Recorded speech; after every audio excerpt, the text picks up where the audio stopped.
Et bonsoir, est-ce que vous me recevez? Baisse la musique, voire que je la coupe complètement. Est-ce que tout va bien? Est-ce que tout va bien? Est-ce que c'est Poutou? C'est Poutou, merci la grande asperge, tu confirmes. Bonsoir, bonsoir à toutes et à tous. J'espère qu'on n'est pas trop en retard. Non, ça devrait aller. Merci Sanglotte pour ton réabonnement, hein. Ça fait 12 mois déjà, c'est beaucoup. C'est ton anniversaire. Joyeux anniversaire les petits indiens, hein, comme on dit, les Ostzouz, vous connaissez ça.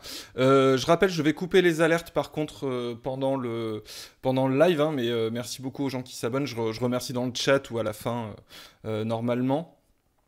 Mais c'est par respect pour l'invité, donc à chaque fois on fait ça, hein, vous connaissez peut-être à force. Juste avant de commencer, bon Manon vous la connaissez, on va pas forcément, on va la laisser se présenter, en fait ça fera partie de la discussion, parce qu'on va parler de ce qu'elle fait, notamment. Et juste, avant les annonces de live, j'ai qu'un seul live à vous annoncer, ça sera le 7 mai, le prochain invité, ça sera Julien Michy, en fait, qui est déjà venu, qui est un sociologue spécialiste du Parti communiste, qui avait commencé à nous faire l'histoire sociologique du Parti communiste français.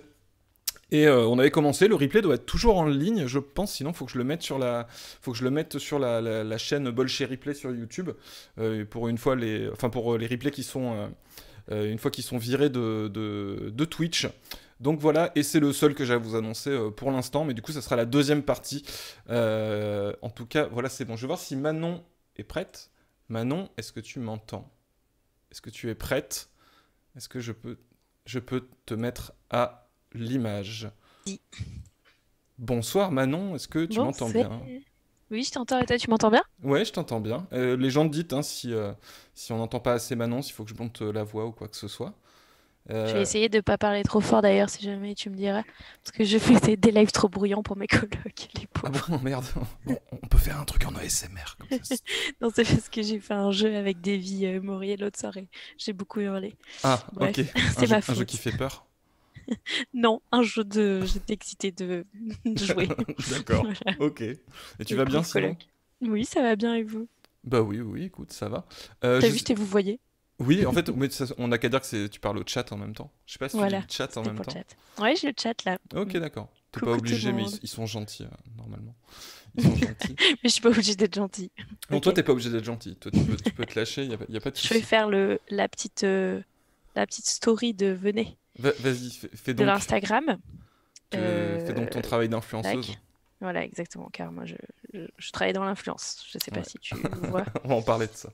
On va en parler. Hop. En tout cas, merci de nous accorder un petit peu de ton temps. Ton Instagram, on est d'accord qu'il n'est pas actif? Non, tu peux me taguer, mais je poste jamais une page sans rien dessus. Voilà, exactement. Voilà. Bon, donc on s'en fout. Enfin, je te tag si tu veux. Mais... non, ça sert à rien, non. Parce qu'après, les gens, ils follow et ils sont déçus. Certes. Ils sont déçus. Mais non, jamais déçus. Je vais mettre le lien surtout. Ouais, ça à la limite. Sur Twitch. Et donc voilà. Alors, je t'ai pas présenté plus que ça parce que déjà les gens te connaissent un peu, mais aussi parce que ça fait partie des choses dont je voulais que tu parles. Parce que les gens te connaissent par Instagram donc, mais par YouTube quand même essentiellement, puisque tu es vulgarisatrice sur une chaîne d'histoire qui s'appelle C'est une autre histoire. Oui. Mais en plus d'être vulgarisatrice, tu es aussi docteur même en histoire, donc tu es une chercheuse à la base.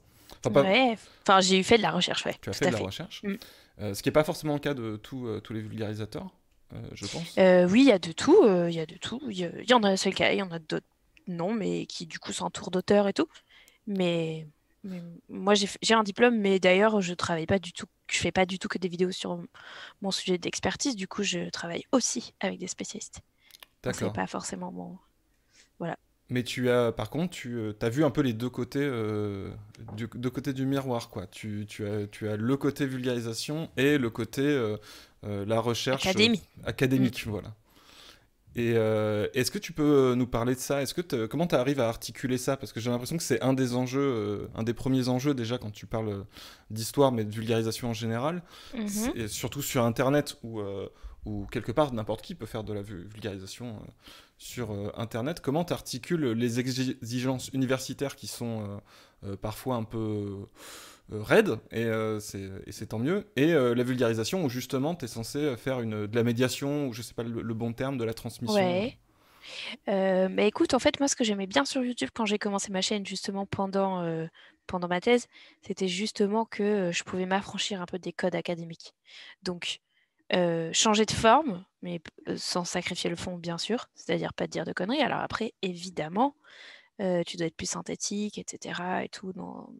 C'est pas la même chose ou les mêmes besoins que quand tu parles à tes pairs, c'est bien normal, tu vois. Il y a plus de choses à définir éventuellement, ou tu fais des choix de vocabulaire autres, ou des choix de sujets, de notions et tout. Mais du coup, j'aimais beaucoup ça. En fait, c'est pas parce que on fait de l'histoire que on est obligé d'avoir un ton pincé, coincé et compagnie, élitiste, tu vois.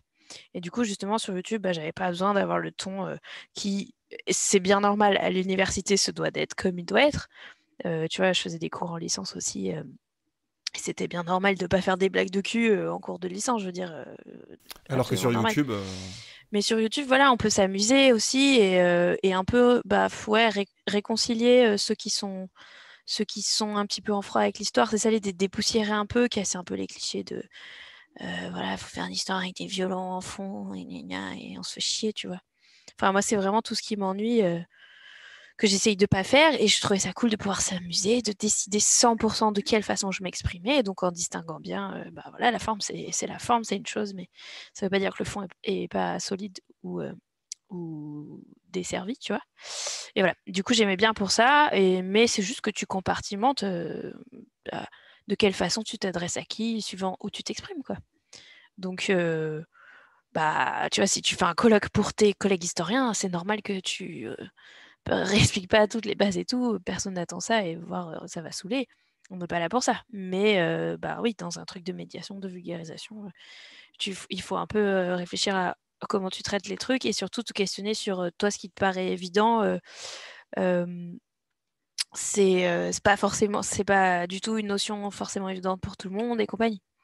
Donc ça permet de réfléchir à ça et aussi de varier un peu les styles. Alors après, je sais que on entend souvent le oui, mais comme c'est de la vulgarisation, ça appauvrit le propos et nana et tout, parce que tu dois dire que tu dois expliquer que en temps de temps et c'est court et blabla. ouais, c'était une de Ça, je mes trouve ça questions que j'allais te poser parce ouais, que je vois ce discours aussi passer. extrêmement con comme remarque. Vraiment, absolument con. Parce que, tu vois, ça, je l'ai entendu notamment même pour ma thèse en 180 secondes, quand j'ai fait ça avant de me lancer sur YouTube. C'est le truc où le concours du CNRS où les doctorants ils doivent présenter en 3 minutes leur sujet pour le grand public. Bon, donc évidemment, qu'en 3 minutes, tu peux pas présenter toute ta thèse. Bien sûr, personne n'a dit le contraire. Mais du coup, tu as plein de gens qui criaient en mode ah non, mais c'est scandaleux, da da da, réduire les thèses à 3 minutes. Mais en fait, une contrainte de temps, quelle qu'elle soit, ou de taille d'article, de trucs comme ça, de publi, c'est ce que tu as en permanence, quoi que tu fasses. Tu es un chercheur qui fait une intervention dans un colloque, tu as, suivant les formats, mais 20 minutes, et tu dois présenter ton sujet en 20 minutes. Ou en 1 heure, si c'est 1 heure qu'on t'a laissé, peu importe. Mais quoi qu'il arrive, tu vas toujours être dans la situation où tu fais des choix de traiter ci ou ça et pas ça. Tout le temps. C'est pas parce que c'est 3 minutes pour les réseaux sociaux que c'est pas les mêmes mécanismes. Voilà. Donc, bah oui, tu fais des choix. Et en fait, vraiment, ce truc notamment sur la durée, la longueur des trucs, la vulgarisation, c'est nul parce que c'est trop court. Mais bah déjà, moi perso, mes conférences en colloque, ouais, c'était 20 minutes hein, déjà, tu vois. Donc, comme une vidéo YouTube, déjà pour commencer. Et ensuite, ce n'est pas différent du processus du chercheur ou de la chercheuse qui doivent faire une sélection ou leur article qui doit faire que 20 pages, tu vois. Ton article pour telle revue scientifique, tu vas faire que tu es en permanence en train de faire ces mécanismes de sélection et de tri. Donc pour moi, ça tient pas du tout. C'est juste, oui, par contre, forcément, tu veux évidemment que tu peux pas dire les mêmes choses, etc. Donc il faut faire des choix, essayer d'être pertinent là-dedans. Et peut-être il y a des trucs où faut pas trop s'y risquer si t'as pas assez le temps de développer, j'en sais rien, voilà. Éventuellement, tu vois, mais Et toi, tu j'ai dis pris ça. souvent, enfin, je sais qu'en interview, enfin, je t'ai déjà entendu le dire, quoi, que tu préférais vraiment la partie vulgarisation, médiation. T'emploies ce terme-là, toi, dans ce que tu Ouais, fais? alors en fait, je sais qu'en sciences de l'information et de la communication, on n'aime pas trop le terme vulgarisation.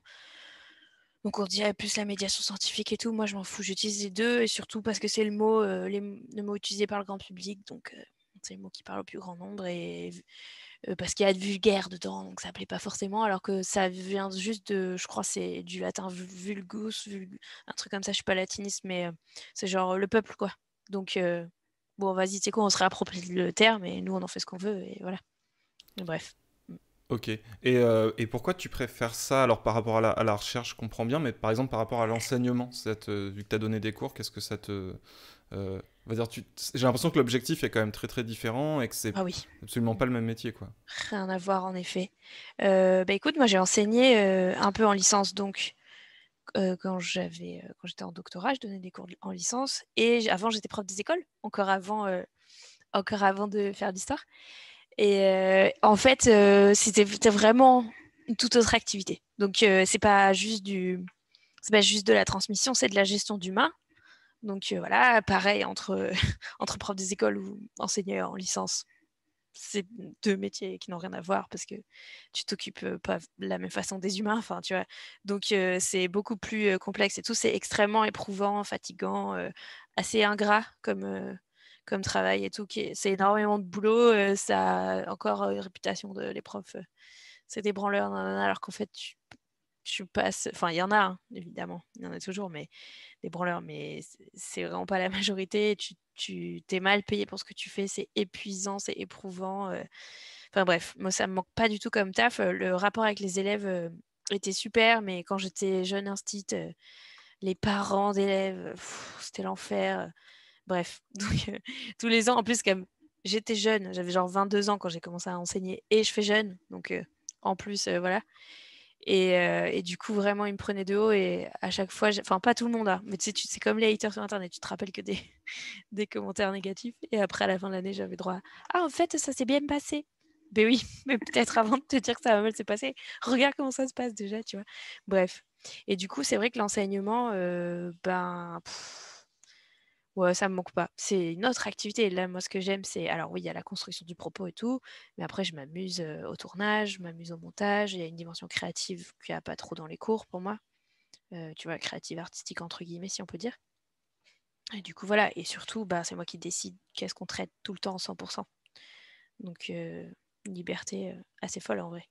Et ça, c'est important pour toi, l'aspect... parce qu'on va y venir justement sur les partis pris, en fait. Mhm. Parce que tu as forcément des partis pris dans tes vidéos. Alors toi, tout Mhm. particulièrement, parce qu'il y a ça dépend des vidéos, mais tu as quand même Ouais, des ouais, vidéos où totalement. Mhm. en fait, t'as pas juste un... T'es pas dans un simple truc de transmission, tu as aussi quelque chose à dire, en fait, Mhm. avec l'histoire. Et c'est un des trucs qui t'importe beaucoup, ça? Écoute, je dirais que c'est plus ou moins distillé sur la chaîne. Il y a des sujets qui sont plus militants que d'autres, on va dire, où on met en avant un propos plus militant que d'autres. Je pense que d'abord, le non-parti pris, ça n'existe pas. Euh, c'est illusoire, voire malhonnête de dire je prends pas parti. Donc autant assumer et afficher clairement ton discours, tu vois. Euh, mais en fait, alors donc on va parler de l'objectivité et tout. On sait en sciences humaines que l'objectivité parfaite, elle n'existe pas. Mais en fait, même en sciences dures, dites dures, tu me diras, il y a aussi une part de subjectivité, ne serait-ce que dans ton choix de sujet. Tu décides de travailler sur ça et pas ça, c'est déjà de la subjectivité. Donc l'objectivité totale, elle est complètement illusoire et tout. Après, par contre, il faut en permanence s'efforcer de tendre vers, sans se leurrer sur le fait que tu as forcément des biais d'énonciation, de pensée, etc. Mais en tout cas, c'est un peu ce qu'on tend à faire de plus en plus en histoire, c'est de dire, euh, préciser d'où tu t'exprimes pour que, c'est-à-dire, pas forcément, enfin, il y en a qui le font comme ça, mais pas forcément avec une intro de euh, je suis blanc, hétéro, j'habite là, telle classe sociale et tout. Il y en a qui le font, mais pas forcément aussi franchement, mais juste exprimer de manière transparente d'où tu parles, parce que comme ça donne des clés aussi de lecture aux autres de ce que tu produis comme discours. Et c'est pas un discours qui est moins valable ou quoi, c'est un regard et une analyse depuis un certain point de vue. Euh, Après, par contre, ce qui va pas du tout, c'est si tu veux tordre les faits pour les faire rentrer dans les cases que tu veux. Évidemment, ça c'est malhonnête et c'est pas ça. C'est pour ça qu'on dit qu'on doit s'efforcer tout le temps de tendre vers l'objectivité un maximum pour essayer de se débarrasser de ces biais, justement, un maximum. Mais ce serait totalement illusoire de penser que c'est possible de le faire totalement, et ce serait malhonnête de prétendre le faire en vrai. Donc voilà, après c'est toujours une dialectique assez compliquée, mais voilà. Et du coup, dans les sujets de vidéo, moi mes choix, rien que les choix que je traite de sujets, forcément ils sont, et c'est pas juste que mes centres d'intérêt par exemple. Et mes centres d'intérêt, ils traduisent aussi une certaine subjectivité, tu vois. Si je fais tous mes sujets sont pas forcément spécialement engagés, mais ça va être bon, tu vois, c'est sûr que si quand je fais un sujet sur le sexisme en archéologie, évidemment, bon voilà, là on est dans un choix très militant de sujet.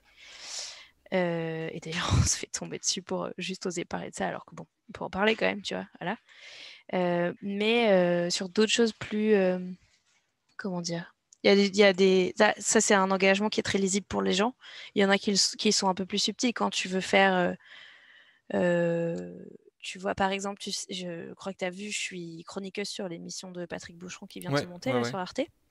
Et donc là, ouvertement, on a dit, nous, on va faire l'histoire des objets. Donc c'est un objet qui est traité par épisode de magazine.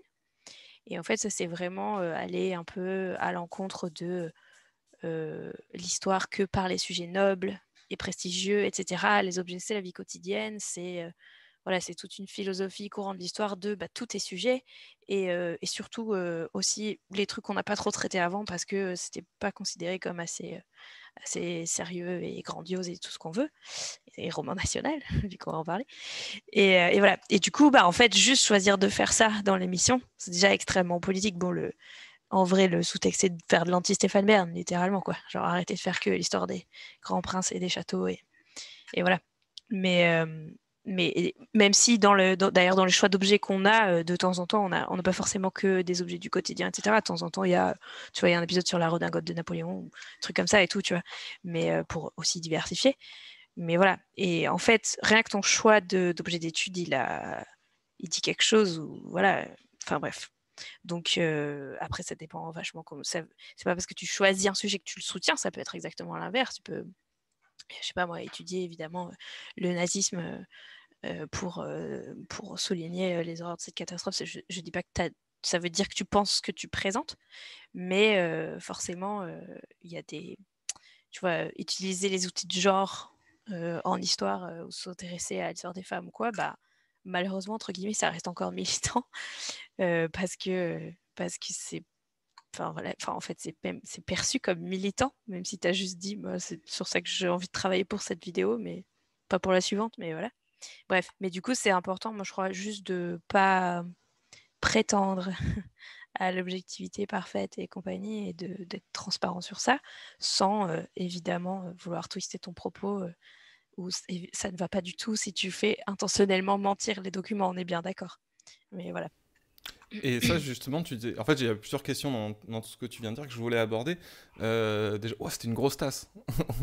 Ah oui, j'ai une énorme tasse de thé. J'ai cru qu'il y avait un truc de perspective bizarre, mais non, non. Ok. Et oui, alors ça parle de poutre sur le chat, évidemment.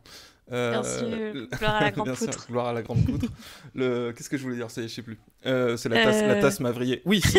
Les objets. Si, justement, parce que par exemple, dans les exemples que tu as pris, tu dis, si tu fais une vidéo sur le sexisme en archéologie, alors pour ceux qui l'ont pas vu, t'expliques les biais dans le domaine, c'est-à-dire parmi les chercheurs, etc. Et t'expliques comment ça impacte justement les connaissances. Ça induit en erreur. Voilà. Et par exemple, là, c'est clair que tu t'arrives pas en disant juste ah, c'est dégueulasse, les gens ils sont sexistes, du coup ils font des connaissances sexistes, quoi. C'est pas juste ce que tu dis, c'est que dans la vidéo, alors moi je peux pas fact-checker tes vidéos, j'ai pas cette compétence, mais j'ai l'impression que tu te bases sur des éléments factuels en disant bah écoutez, on pense beaucoup ça, alors qu'en fait non, on sait que les femmes à telle époque, etc. Et tu dis que tu en prends quand même plein la gueule quand tu fais des trucs comme ça, ce dont je doute pas une seule seconde. Je suis absolument pas surpris, mais j'imagine que dans ce cas-là, t'es pas critiqué sur l'aspect factuel en fait. Ou est-ce que les gens t'attaquent sur l'aspect factuel, ou c'est purement idéologique, c'est-à-dire que juste le simple fait de traiter le sujet, ça te vaut tu sais que ça va te valoir des attaques. Ah oui, ça, juste le simple fait de traiter le sujet, tu sais que ça suscite des réactions extrêmement épidermique. Alors, par exemple, un exemple quand même assez parlant, on en a parlé un peu avec Marinette sur son Twitch chez elle. Mais tu vois, il n'y a pas très longtemps, j'ai fait un petit TikTok pour le 8 mars, pour la Journée internationale des droits des femmes. J'ai fait un TikTok où je listais je faisais une liste des pays qui avaient donné le droit de vote aux femmes avant la France. C'est tout. Donc vraiment, là, on est quand même sur du très factuel. Alors après, il y avait un ton cynique exprès, acide et tout, évidemment, tu vois, mais je ne l'ai pas. Enfin, c'était ça qui était drôle, tu vois. Bref, c'était quand même vraiment. On se disait avec Marine le degré zéro du militantisme, tu vois. Il y avait pas. Enfin, c'était juste bon, bah, regardez les faits, c'est ça. Oh putain, fais chier. Voilà, en gros, c'est ça, tu vois. Et, et du coup, je me suis pris un abattage sur Twitter, mais parce que je l'ai mis sur Twitter, évidemment. Et, et là, il y a plein de gens qui m'ont sorti des trucs genre, notamment, en fait, on n'était pas nés à l'époque, donc qu'est-ce qu'on y peut en fait Tu vas nous rappeler. J'étais là, mais les gars, j'ai une chaîne d'histoire. Je vous parle de trucs pour lesquels vous étiez pas nés toute l'année en fait.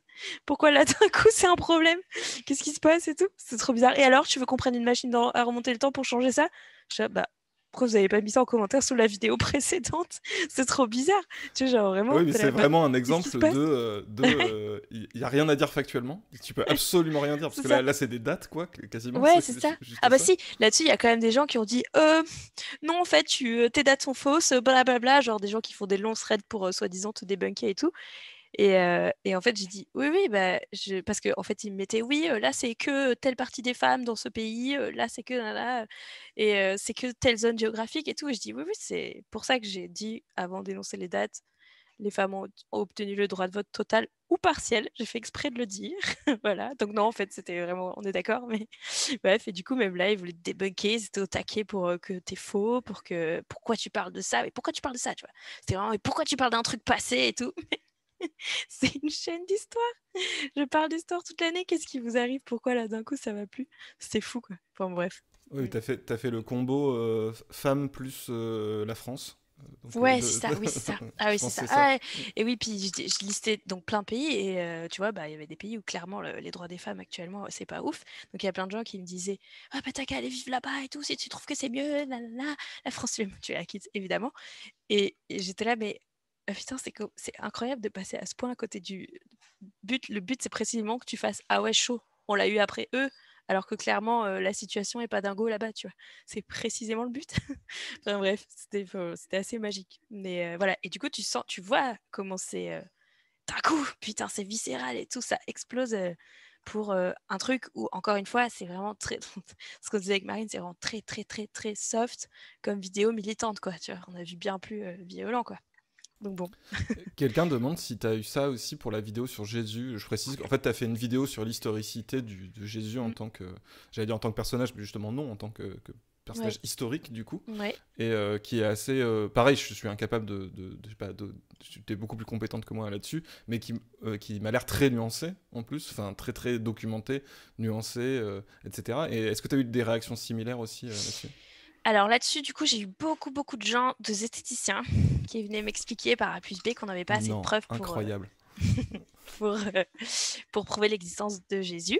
Donc moi, cette vidéo, je l'ai construite avec... en fait, ce qui est marrant, c'est que moi, je suis vraiment très, très athée.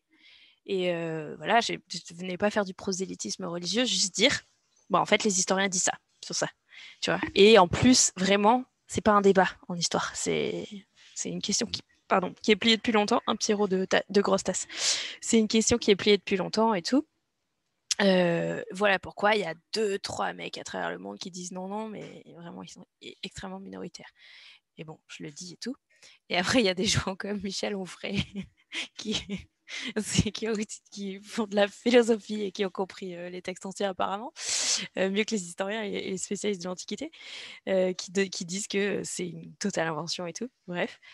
Et en fait, là, c'est pareil. Ils te demandent notamment un degré de niveau d'exigence de preuve pour l'historicité de cette figure que tu demandes pas du tout à d'autres figures, tu vois. Genre, on n'est pas là à réclamer, limite, il leur faudrait une photo de Jésus pour que ce soit OK, tu vois. Et on n'est pas là à réclamer ça pour, je sais pas moi, pour Jules César ou. Enfin, bref. C'est pas le bon exemple parce qu'il y a plus de traces contemporaines et lui, il a laissé des écrits, mais tu vois le genre. Bref. Non, Et, mais et- effectivement, sur un personnage qui serait moins. En fait, c'est ça qui m'intéresse mm, aussi dans cette discussion avec toi, c'est que là, tu vois, c'est typiquement un biais où tu vois qu'il y a un enjeu en fait autour du personnage qui dépasse la recherche, parce qu'en fait, techniquement, exactement. tu peux aller chercher n'importe quel leader Mm. de la même période dont on n'a rien à foutre, parce que enfin, de manière Oui. générale, tu vois, comme en recherche, tu bosses toujours sur des personnages aussi dont Mm. la, la, la totalité de la population n'a pas entendu parler et tout. Et là, Jésus, typiquement c'est le Ouais. truc où il y a un enjeu. Il y Et a un du coup, enjeu ça veut de dire ouf. que dans un sens comme dans l'autre, quel que soit le bord, hein, d'ailleurs, Mm. hein, là, on va te demander une exigence Ouais. beaucoup plus forte, quoi. Ouais, on va te demander une grosse exigence, mais en fait, on va avoir des raisonnements qu'on va pas appliquer sur d'autres trucs. Et en fait, donc notamment, il y a des gens il y a une théorie comme quoi c'est une fabrication de toutes pièces a posteriori, ce personnage et tout. Mais en fait, ça, c'est beaucoup plus abracadabrant. Parce que c'est vrai qu'on n'a pas de sources contemporaines, on n'a que des récits plus tardifs qui en parlent, mais en fait, c'est pas du tout bizarre parce que Jésus, c'est un pecno à l'époque. C'est nobody, tu vois, vraiment. Et du coup, ouais, les Romains, ils en parlent pas parce qu'ils s'en battent les steaks de ce mec. Enfin bref, donc c'est pas du tout bizarre en fait. Et du coup, on en vient à, pour justifier le fait qu'il n'existe pas, échafauder des théories bien plus tirées par les cheveux, qui sont bien plus alambiquées que juste dire oui, bah oui, c'est probable qu'il y a un mec qui a lancé un culte en fait, tu vois. Donc après, bon, bah, on discute pas par contre des miracles et des trucs comme ça, mais juste de. C'est pas. Oui, On oui, parlait on de ce n'a qu'on pas appelle le. précisé, Voilà, quand on parle de personnages historiques, c'est bien c'est sûr, ça. c'est à l'exclusion de tout l'aspect surnaturel et Voilà, légendaire. exactement.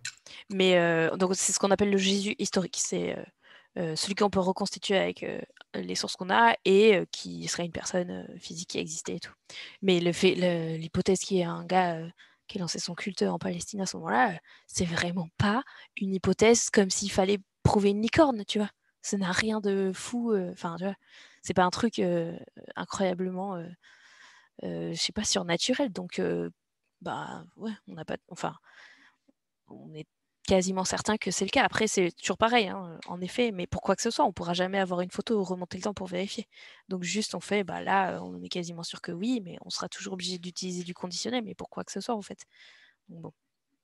Mais du coup, cet exemple-là, enfin, ça me fait aller vers justement ce que j'aimerais, je suis curieux de savoir et je veux bien que tu expliques aux gens aussi, parce que bon après, je sais pas forcément qui est le public ce soir, mais le public habituel de la chaîne, comme des gens très militants, etc. Donc, tu vois, même quand on reçoit des gens qui font de l'histoire, l'autre jour on avait Mathilde Larère, mais tu vois, Mathilde Larère qui nous parle de la commune, on sait bien qu'elle est dans une démarche militante et que Mhm. justement, tu as un truc comme ça. Mais moi, ce qui m'intéresse, c'est que toi, en plus, qu'il y a des sujets très très vastes sur ta chaîne quand même, depuis le temps, tu as quand même traité des. Même si tu as des spécificités, un peu l'Antiquité, mais tu fais de tout. Tu as même fait de l'histoire assez récente dans tes vidéos. Et tout ça pour dire que je vois clairement qu'il y a, il y a des enjeux en fait politiques et sociaux autour de ces questions-là et que toi, tu peux pas juste te dire, moi je m'en fous, j'ai juste envie de parler de Jésus ou des femmes dans l'Antiquité ou du roman national, même si enfin, c'est une autre question parce que c'est elle-même déjà un enjeu du truc. Euh, Comment toi tu l'abordes ça? Est-ce que tu l'abordes en te disant, bah écoutez, puisqu'il faut rentrer dans l'arène, je vais aller dans l'arène et donner mon avis et avec mes arguments, avec mes preuves, ou est-ce que tu es plus prudente? Comment se passe le travail à Euh, ce niveau-là, quoi? Parce que tu peux je sais- pas échapper en fait à ouais, ces je sais pas enjeux-là. si je vais dans l'arène. Je sais pas si je dirais ça. Ça m'est arrivé quelques fois de faire des vidéos d'actu, un peu de réaction de l'actu, mais pas tant que ça, tu vois. Non, c'est plus quand même, j'ai envie de traiter ce sujet. C'est plus ça. Ouais. Mais quand tu as envie de traiter un sujet, tu sais que tu peux pas ignorer les enjeux qu'il y a autour et que tu Ah sais que oui, tu oui, vas, oui, bah, oui, comme oui. malheureusement, comme tu as dit, t'en prendre un peu plein la gueule Ouais, par ouais, les ouais, tout à fait. abrutis en commentaire ou tu vois même, tu as fait une vidéo sur le roman national, en fait qui parle de plein de sujets Mhm. autres, mais qui parle aussi de comment on construit un roman Mhm. national. Et là, quand tu fais cette vidéo-là, tu sais que quelque part tu rentres dans l'arène même sans Oui, le vouloir, quoi. C'est-à-dire que oui. Bah là, tu... c'était volontaire. Ouais. Là, je savais que j'y allais avec plaisir. Oui, oui, carrément. Carrément. Oui, oui, mais en fait, oui, Ouais, oui, oui, c'est sûr. Bah, ouais, je sais pas. Il y a des fois, ça fatigue un peu, tu vois, parce que tu sais que tu vas te faire agresser si tu veux juste évoquer tel truc ou tel truc, et d'autres où tu fais, bah, fuck, en fait, il faut en parler. C'est important aussi que ces discours, ils circulent. En fait, moi, ce que je voudrais comme projet de chaîne comme orientation donnée à la chaîne de plus en plus. Au début, tu sais, j'étais surtout en rapport avec les sujets que je traitais pendant ma thèse, donc mythologie et réception, réutilisation, réappropriation de la mythologie dans d'autres périodes de l'histoire. Et parce que j'avais pas le temps de potasser des sujets totalement différents du mien. Mais là, la tournure que j'aimerais prendre de plus en plus, c'est essayer de montrer que tout ça n'est que perpétuel mouvement, tu vois, et qu'il n'y a rien qui est naturel et inné et ancré pour toujours dans les sociétés, etc. Tu vois, un peu, justement, typiquement avec le sujet des erreurs des erreurs sexistes dans l'archéologie, c'était parce que pendant longtemps, et encore maintenant apparemment, d'après la thèse que j'ai lue en archéologie en tout cas, de Chloé Bellard, on applique des codes genrés sur la lecture des tombes qu'on fouille, les tombes gauloises et tout, des codes genrés contemporains de répartition des rôles ou des trucs comme ça. Et du coup, en fait, parce qu'il y a un truc de c'est comme ça, les hommes et les femmes, tu vois. Ça marche comme ça, c'est ça leur centre d'intérêt, c'est ça. Et en fait, on se trompe et on s'en rend compte en faisant des prélèvements ADN sur les squelettes parce que là, on s'est dit, ça c'est une tombe de femme parce qu'il y a des bijoux, ça c'est une tombe d'homme parce qu'il y a des armes. Et en fait, des fois, en faisant des prélèvements, on fait, ah bah non, en fait, dans la tombe avec des bijoux, c'était un homme, tu vois. Et, et du coup, en fait, mon but, c'est de montrer que c'est jamais figé et l'histoire, elle est trop souvent utilisée pour le conservatisme, tu vois, au nom de ça a toujours été comme ça, euh, voilà. Mais enfin, tu vois, et c'est vachement détourné pour du conservatisme, pour ne pas bouger au nom de je sais pas quoi, alors qu'en fait, mais c'est tout le temps en train de bouger. Et s'il y a bien un truc qu'on retient de ça, c'est que quand tu te penches un peu sur ces questions de société et tout, tu te rends compte à quel point ça, suivant tes valeurs, régresse, progresse, et inversement, tu vois. Enfin bref, en permanence sur les avancées sociales ou pas, sur telle façon de se comporter ou pas, sur telle pratique sociale ou pas. Et du coup, en fait, moi j'ai l'impression que c'est vraiment l'échec de l'histoire à chaque fois que elle est utilisée pour dire mais non, mais au nom de gna gna gna, il faut pas qu'on détruise ce truc-là, il faut qu'on garde cette tradition, il faut que blabla. Mais non, c'est cool, ça bouge, c'est bien, et ça a toujours été comme ça en fait. Et du coup, à la limite, si on veut être traditionnaliste, bougeons si on veut utiliser cet argument, parce qu'en fait, ça a toujours bougé et ça bougera tout le temps. Et c'est ok que nos valeurs elles évoluent, et c'est ok de déboulonner des statues. Voilà. Voilà, ok, les termes sont Voilà. lâchés. Mais oui, bah, en plus, oui, du coup, c'est complètement dans le sujet, tu vois, parce que là, c'est les enjeux de mémoire aussi de ce qu'on célèbre. Et je sais plus, dans les historiens que je suis, je sais plus qui j'ai vu dire ces choses-là, mais qui disaient que, en fait, il y avait vraiment un problème entre la recherche en histoire et la mémoire, qui était que, en fait, oui, en histoire, tu vas évidemment ne pas zapper une partie du passé, mais c'est différent de qu'est-ce qu'on retient, qu'est-ce qu'on célèbre, qu'est-ce qu'on choisit surtout collectivement Qu'est-ce qu'on de... célèbre, c'est le mot. Parce Ouais. que l'histoire, elle retient. Par contre, qu'est-ce qu'elle célèbre et qu'est-ce qu'on met en avant, c'est quoi nos modèles, à quoi on rend hommage, ça c'est autre chose. Donc, foutre des mecs dans des statues, des noms de rue, etc. Parce qu'à un moment, ils sont les héros de la société, ok, mais qu'après, les curseurs de la société, les valeurs, elles changent et qu'on s'adapte pas, et que là, ça crée au scandale parce que, en fait, il se trouve que on s'est éveillé, ou on a déconstruit certains sujets, certaines notions, et que ces statuts-là, elles offensent certaines personnes. Bah, tu sais quoi, vas-y, on peut changer nos statuts en fait.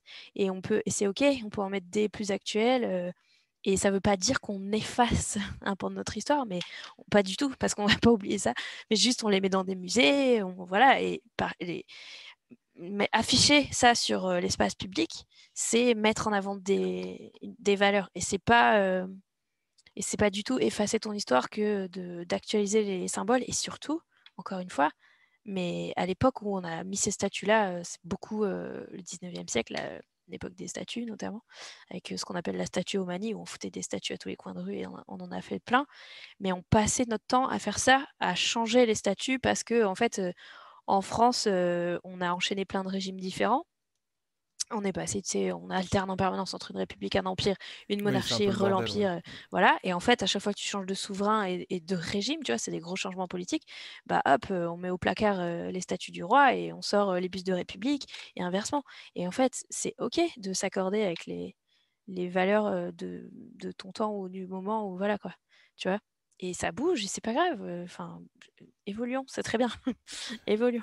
Et je suis hyper d'accord, mais en plus, ce que je trouve pourri dans le débat, justement, dans les débats sur la mémoire, c'est que, en fait, ils sont complètement viciés parce que le débat devrait être, en fait, partir de ce que tu viens de dire, c'est-à-dire, bah, évidemment, on change les représentations publiques, mais c'est pas que les statuts, c'est les noms des rues, n'importe quoi. En fait, qu'est-ce qu'on commémore, tu vois, là, cette année, t'as Napoléon et la Commune, tu vois, c'est des trucs qui sont chargés. Et en fait, le débat, enfin, je sais pas ce que t'en penses, mais je le trouve pourri parce qu'au lieu de partir de ça, et là où on pourrait se dire, dans ce cadre-là, tu peux tout à fait dire, bah non, on devrait garder la statue de tel mec, même si effectivement il a participé, disons, je sais pas quoi, à l'esclavage. On pourrait défendre cette position, tu vois, en disant oui, mais quand même, c'est un mec important, il a fait ça aussi, donc on peut le laisser. Mais en fait, on ne peut pas avoir ce débat puisque l'opposition, c'est on déboulonne pas du tout, où on refait pas du tout les noms de rue et on touche à rien en fait. Et du coup, on peut pas avoir le débat puisque il y a une espèce de fausse position qui est on n'en parle pas, on ne touche à rien, on laisse comme ça. Et effectivement, quelqu'un disait dans le chat, tu vois, personne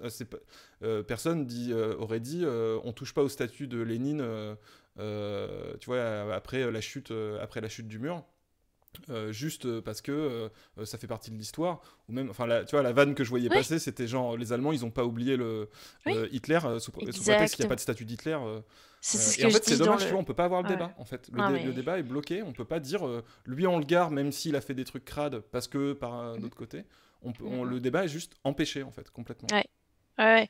En fait, c'est ce que je dis dans la vidéo, tu vois. Moi, ce qui m'a quand même particulièrement in- interpellée, c'est de voir des historiens de gauche, soi-disant, prendre position dans Le Monde en faisant une pétition, enfin une tribune, pardon, pour dire oh là là, on veut déboulonner Colbert, il faut pas toucher à nos figures républicaines. Mais ça, c'est vraiment juste s'accrocher à son roman national républicain de la Troisième République et pas le questionner. Et je trouve ça incroyable. Enfin, qu'une Mona Ozouf, qui est spécialiste de la Révolution et qui sait qu'on refond les modèles et qu'on change les images et machin, dit ça. Ça, j'ai vraiment fait, mais enfin. Mais bref. Et en effet, ces historiens-là de gauche, ils auraient sans doute pas trop kiffé qu'on laisse des croix gammées dans la rue en souvenir de ça a été un pan de notre histoire. Et juste, si ces symboles-là, ils agressent des gens comme nous, des croix gammées probablement nous agresseraient, ben, tu sais quoi, peut-être on peut faire en sorte de trouver des symboles qui sont un peu plus dans le vivre ensemble collectif, quoi. Enfin bref, c'est mon avis. Ouais, Hein, ou au moins discuter de est-ce que Colbert, on faut vraiment qu'on le mais... célèbre comme ça Mm, mm, mm, parce que à la limite le débat, tu vois, moi j'ai pas spécialement d'avis.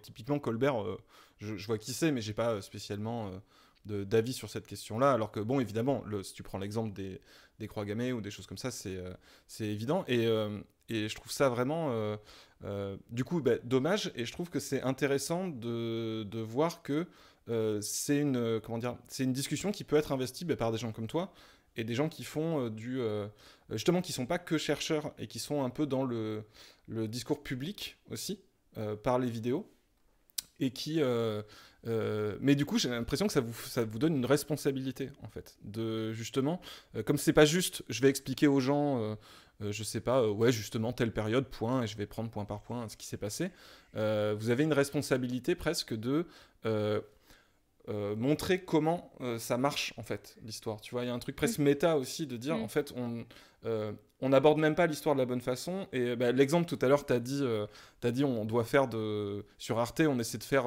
un truc qui soit pas du Stéphane Baird qui soit l'inverse et ça je trouve ça intéressant parce que je te l'avais dit quand on avait parlé de ce soir moi j'aime pas Stéphane Baird spécialement non plus, il y a beaucoup de gens qui tapent dessus et sans doute à juste raison, mais tout le monde n'est pas forcément capable d'expliquer pourquoi faut pas faire du Stéphane Bern, ou en tout cas pourquoi faut qu'il y ait aussi autre chose. Tu vois mm, et parce qu'en fait, ça implique de comprendre que c'est une vision de l'histoire, Mm. et que c'est pas la seule en fait, Mm. et qu'elle est pas neutre. Par exemple, est-ce que tu peux nous expliquer pourquoi Stéphane Bern c'est critiquable et faut essayer de proposer autre chose aussi à Bah, côté? alors, bon, déjà, on peut discuter du fait qu'il y a un homme ouvertement royaliste qui soit comme la figure titulaire de l'histoire sur le service public. Bon, mais ça, c'est une chose. Et en fait, ce qu'on disait tout à l'heure par rapport au fait qu'on parle tous d'un point de vue et que ça se distille dans nos sujets, etc. Voilà, Berne, c'est... Alors, en fait, au demeurant, par ailleurs, quelqu'un d'extrêmement sympathique, qui présente bien, etc. Donc, ça, c'est des bons points pour la vulgarisation de... T'as un discours, il est dans le style qui est pas mon genre, tu vois, mais chacun le sien. Mais je comprends pourquoi on aime. Je comprends pourquoi on aime l'écouter, etc. Pas du tout c'est pas du tout mes goûts, mais je vois pourquoi c'est agréable, c'est plaisant, etc. Et ça, c'est quand même très important aussi pour faire passer un discours. Mais en fait, quand tu mets en avant, alors il y a plusieurs choses. C'est que déjà, lui, il porte une incarnation très forte du truc, alors que c'est pas un spécialiste, et pas forcément grave. Encore une fois, si t'es entouré d'auteurs carrés, etc. Mais voilà. Et surtout, bah, c'est énormément, voilà, en fait, ça véhicule une vision de l'histoire, mais qui a beaucoup de succès, hein, mais très par le grandiose, le patrimoine, les grandes batailles, les rois, etc. Donc il fait pas que ça, hein, tu vois, il a fait un sujet sur la Révolution ou machin et tout, oui, oui, bien sûr. Mais en fait, tu vois une espèce de ligne édito de mettre en valeur un passé très prestigieux. Et voilà, la grande histoire, tout ça et compagnie. Et en fait, ben, c'est hyper old school et très roman national comme façon de faire, tu vois. Et en plus, bon, bah, quand tu sais un peu le fait que ce mec est royaliste, forcément, enfin bon, après, je dis pas, tu vois, ses convictions politiques, les miennes sont à l'opposé, et c'est une chose, et sans doute qu'il faudrait juste un peu plus de diversité, peut-être que juste un... Enfin, en plus, ce qui est fou, c'est que c'est lui et Dutch, les deux, les deux quand même figures phares de la vulgarisation historique en France, et que les deux, ils sont royalistes. Bah, ça dit quelque chose quand même sur ce qu'on aime écouter dans l'histoire et ce qu'on met en valeur, et tu vois, et donc voilà, c'est le patrimoine, c'est les gros châteaux, etc. Et c'est une vision très élitiste du truc, quoi. Juste un petit truc, Ouais. sur le chat, il y a vraiment des gens qui font le jeu à boire de vous buvez un shot. Parce que sur Twitter, j'ai dit buvez un shot Stéphane chaque fois Bern, qu'on dit Stéphane Bern, Stéphane. Stéphane Bern, Stéphane Bern, Stéphane Bern. Il y a vraiment des gens qui le font, vous êtes sérieux ou c'est une blague? Parce que faites gaffe quand même. Genre- Pardon, vas-y, continue, mais Comme a-t-il dit. faites vraiment attention. Oui, bah oui, faites gaffe. Enfin bref, voilà. Et du coup, alors après, encore une fois, qu'on entende aussi ces sujets, je dis pas du tout, faut plus en parler, parce que sinon ce serait l'autre extrême. Mais c'est juste un peu plus de diversité et un peu moins de, voilà, que l'histoire des grands et machin, tu vois. L'histoire du peuple aussi, c'est intéressant. Les sujets pas considérés nobles, c'est important. Enfin bref. Et ça concerne les vrais gens, en fait, qui sont la majorité des gens, comme d'hab, de l'époque. C'était pas que les grands rois et tout, quoi. Et c'est aussi un petit peu désacraliser son pays aussi. Enfin, ça c'est pareil, c'est extrêmement militant et pas forcément un avis partagé par tout le monde, mais avoir un regard critique et pas faire qu'une entrée de l'histoire de ton pays par ce qui pète la classe, tu vois. Mais Ce qui est un est-ce que petit peu... justement la position historique sérieuse, parce que tu dis c'est militant, mais en fait, partir du principe que bah, ton pays, que tu l'aimes ou pas, que qu'il n'y a pas des trucs que tu trouves stylés, on a tous des trucs qu'on trouve stylés en fait dans l'histoire, quoi, et dans l'histoire d'autres pays d'ailleurs. Mais est-ce que la position historique, c'est pas, oui, il y a des trucs qu'on peut critiquer, enfin, est-ce que ça peut vraiment être pris comme une position historique sérieuse de dire non, je ne retiens que ce qui est bien et tout ce que mon pays a fait est bien. Et tu vois, enfin, ça me paraît même contre-scientifique, en fait, presque, tu vois. Totalement. Mais en fait, c'est ce que je te disais, c'est question de choix de sujet, parce qu'il n'y a jamais personne qui va te dire je ne retiens que ça. Il va juste dire bah moi j'ai choisi ça comme objet d'étude. Pareil pour tout le monde, tu vois. Mais en fait, c'est sur la ligne édito, sur le long terme des années d'émission, où bon, bah, il y a une teinte qui se dégage, tu vois. Donc voilà, plus, bon, bah, c'est toujours les mêmes vieux historiens qui sont dans son émission. Enfin, d'ailleurs, je crois qu'il n'y a pas beaucoup de spécialistes, c'est des journalistes. On Ah, avait fait pardon, un apparemment, papier. Ah oui, pardon. Ah, on m'entend plus? En fait, on t'entendait Ah un petit mince. peu moins, et là, ça vient de revenir au moment où je Ah t'ai merde. coupé. Excuse-moi, vas-y.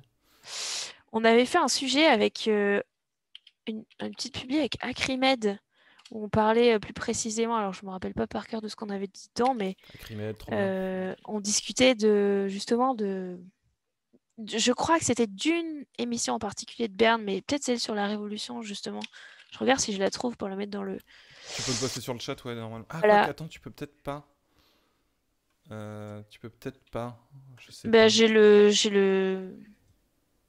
Je sais Ah, pas si pas. les liens sont autorisés Ah, dessus. tu sais pas Sinon. si les liens sont autorisés? Je crois Je vais le pas. Je mettre. crois que la dernière fois ça allait pas. Sinon, attends, je vais le trouver. C'est quoi le titre? Alors attends. Mais sinon, je peux te le mettre dans Zoom. Ouais, ceci Tac, dit, ouais. tac, tac. Tiens. Laissez-vous guider, France 2, la balade réactionnaire de Berne et Dutch dans le Paris révolutionnaire. Un petit peu orienté. Je te le mets là. Attends. Ouais, un Tac. petit peu. Tu le vois? Oui, je le vois. Attends. Hop. Ouais, je l'ai là.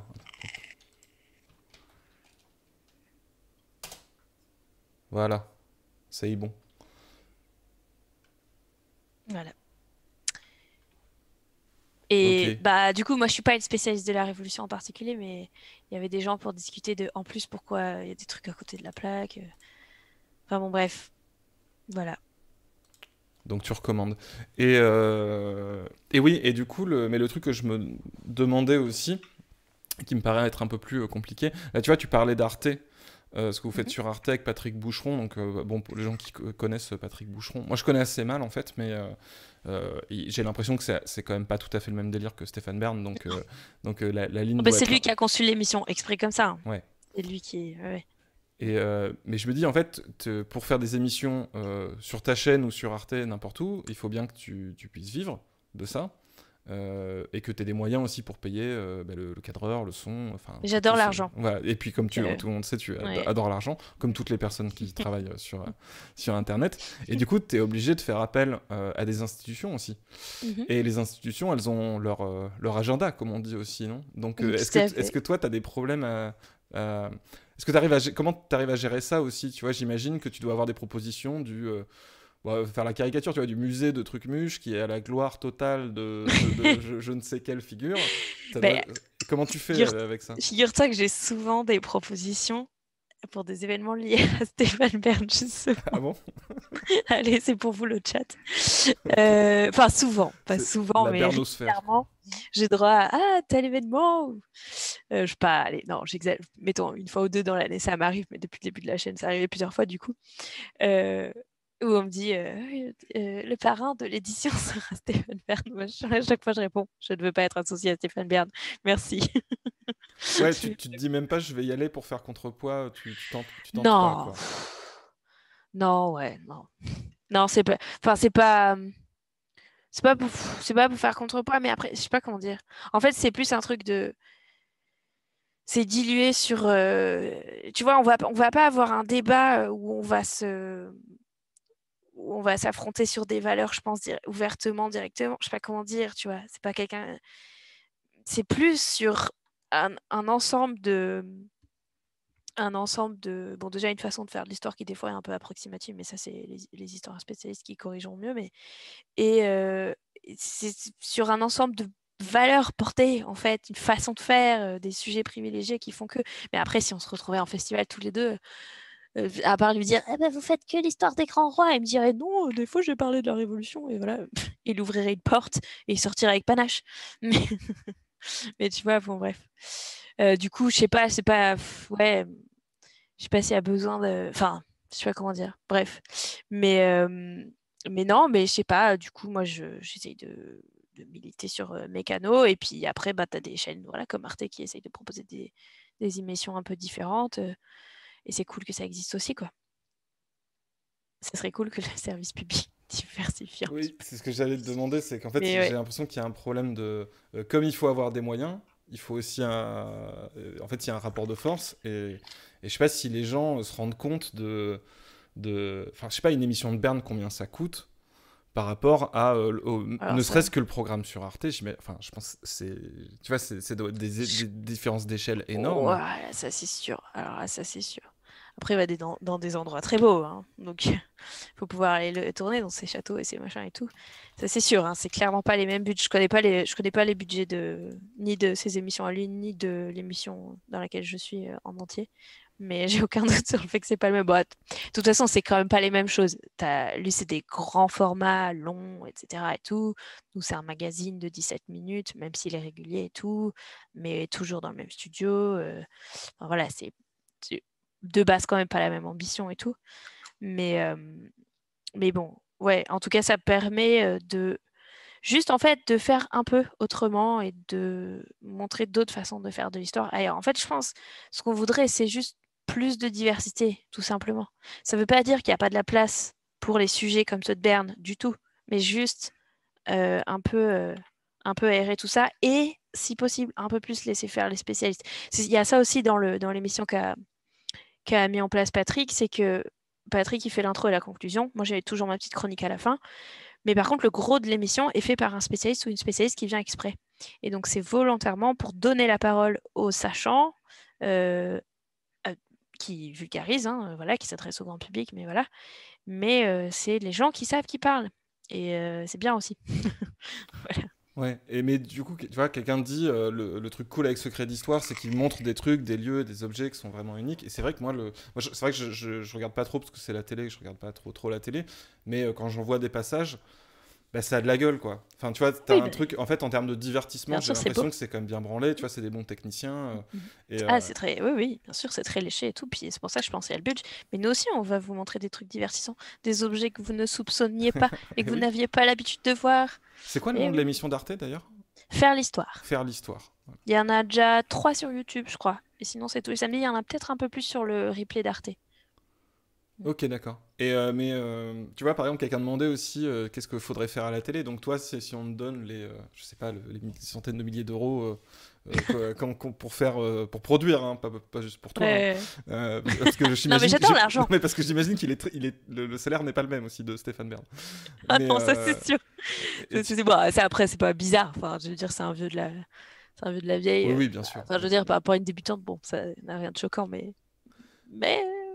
Ouais. à mon avis, ça doit y aller. On Ouais. doit se mettre bien. Mais tu vois, enfin, qu'est-ce que tu ferais, est-ce que tu ferais différemment? Est-ce que tu penses qu'on peut vraiment faire un divertissement aussi grandiloquent tout en ayant quand même un truc plus solide?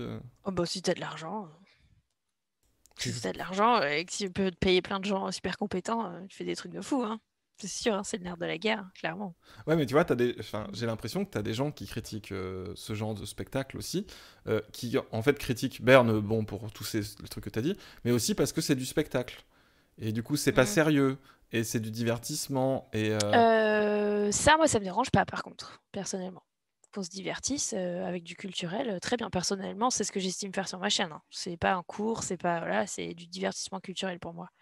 Mais mais c'est pas trop ça qu'on reproche à Berne, hein. Enfin, les historiens l'aiment pas trop parce que juste plutôt c'est monsieur à peu près, il me semble, hein, tu vois. Donc j'ai jamais entendu parler sur un de mes sujets, donc je peux pas juger, tu vois, mais Ouais, donc voilà, c'est pas forcément c'est plus ça qu'on lui reproche, hein, c'est de se poser comme un spécialiste alors qu'il l'est pas, quoi. Oui, parce que tu vois, enfin moi c'est un truc qui personnellement me dérange un petit peu dans le sens où l'exigence je la comprends, mais comment dire, j'ai l'impression qu'en fait que si le discours, et évidemment c'est pas le tien parce qu'au début tu disais que t'aimais bien le côté fun et pouvoir puis faire des blagues de cul et y aller, enfin il y a un côté divertissement assumé dans ce que tu fais. Mais il y a des gens qui sont un peu, tu vois, sur le truc de non, c'est pas sérieux, et du coup, il faut juste lire des livres d'histoire et aller à des conférences avec des profs à la retraite, et c'est tout, tu vois, enfin, je fais la caricature. Et pour moi, c'est un discours qui est perdant, en fait. Non, là, les gens font des blagues sur le Puy du Fou de la commune, ça serait. Moi, le Puy du Fou de la commune, j'y vais tout de suite. Donc, quoi que ça serait un peu bizarre parce que c'est une histoire trop triste pour faire un truc trop divertissant, je pense, mais tu vois, je trouve que c'est un truc qui manque, ça aussi, c'est d'investir le champ du divertissement ouais, puis moi je suis pas forcément très fan du terme vulgarisation non plus, mais d'assumer ce truc il faut que ça plaise aux gens. Tu vois, au début tu disais, toi tu voulais donner envie aux gens de s'intéresser à ça, quoi. Ouais, moi, alors le fait que ce soit fun et détendu, au contraire, d'ailleurs, je pense que Stéphane Bern est quelqu'un qui a beaucoup d'humour. Vraiment, pour de vrai. Je dis pas ça ironiquement, je pense que il a un air de genre parfait, machin, mais tu sais, je sais pas si vous avez eu le bonheur de voir ces magnifiques nudes sur Getty Images.